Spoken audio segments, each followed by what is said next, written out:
how to change the penalty taker in the practice area in FC24. Now, this is a little strange how you have to change it. However, in the main area here, you want to come up to the top left and select the customization section. Now, within the main customization section, you want team sheets. Now here will be the favourite team what you've picked. Ours is Paris Saint-Germain, so you want to go into that.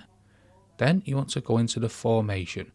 So let's go into that so we can change different elements of our team. Now here you want to select whoever you want to take the penalty. Then you want to move them into the right back position. So let's say I want Mbappe to take the penalties.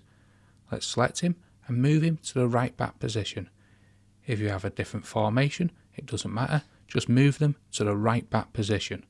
Then, now let's head out, let's save it, don't forget, and let's head to the practice area and let's see when we select a penalty taker who's now taking it.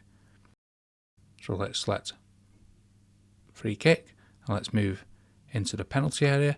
Let's press the shoot button. So we want to take a free kick, but it's now a penalty because it's in the penalty area. And as you can see, Mbappe is taking our penalties.